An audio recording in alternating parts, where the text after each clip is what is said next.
এটা বায়াত।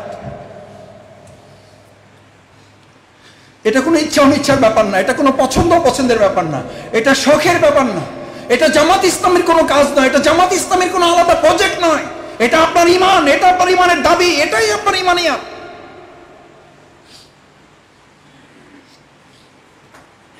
আলহামদুলিল্লাহ, আমি নিজামী ভাইকে পেয়েছি, আমি মোল্লা ভাইকে পেয়েছি,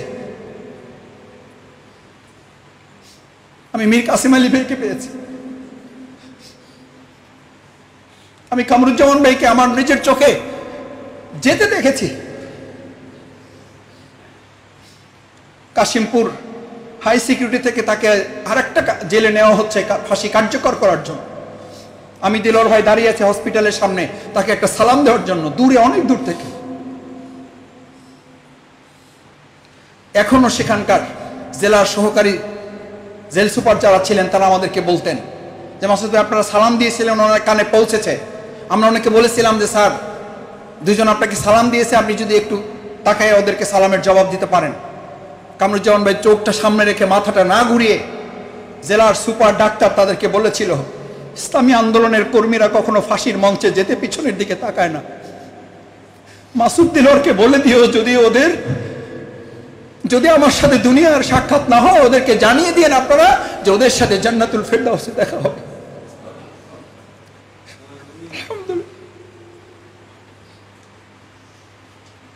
আমলের উপরে ভরসা করি না, আল্লাহর উপরে ভরসা করি, আর এই মজলুম শহীদদের বক্তব্যের উপরে ভরসা করি। আল্লাহ দয়া করে জান্নাতুল ফেরদাউসে আমাদের সবাইকে যেন একত্রিত করে দেন।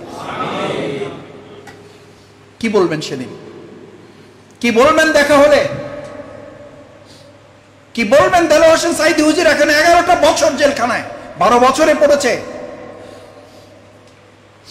রিমান্ডের জন্য যখন প্রথম ওনাকে অ্যারেস্টের পর রিমান্ড, প্রশাসনে যারা দায়িত্বে ছিলেন দিনের পর দিন ওনাকে থানার গারদে, ডিবির গারদে রাখা হচ্ছে।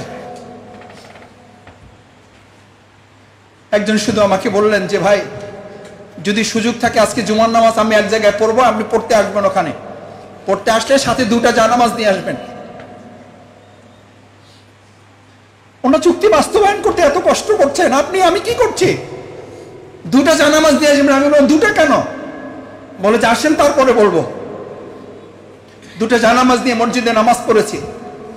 লোকেরা আমার দিকে তাকাচ্ছে, আমি মানুষ, একজন জানামাজ 2টো, আরেকজনকে আমি দিলাম যে ভাই আপনি এটাতে পড়েন। নামাজ শেষ করেছি, উনি আমাকে একটা গাড়িতে তুললো।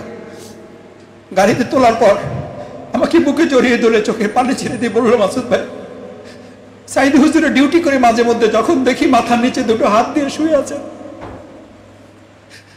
ফুলের উপরে মাথায় হাত দিয়ে যখন রাতের পর রাত পার করছেন এপাশ ওপাশ করে, তখন মনে হয় কলেজাটা ছিঁড়ে যায়। ইচ্ছা করে বাসা থেকে বালিশটা নিয়ে এসে দেই, পারবো না।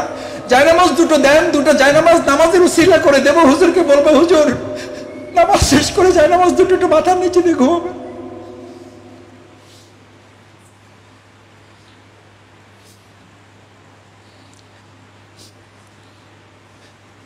ওনাকে জিজ্ঞেস করা হয়েছিল,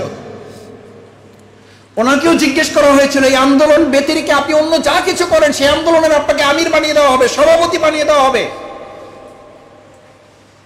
আমির বানিয়ে দেওয়া হবে, সভাপতি বানিয়ে দেওয়া হবে। আপনি আরেকটা পার্টি খোলেন আর আপনাকে সবকিছু দিয়ে আমরা সহযোগিতা করব।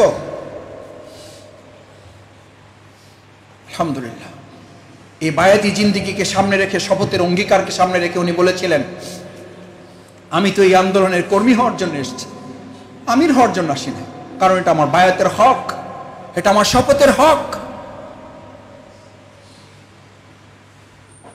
সেই জন্য প্রিয় ভাইয়েরা, বায়াতি জিন্দিগিটা হচ্ছে আমাদের সমস্ত ইবাদতের মানদণ্ড, এটা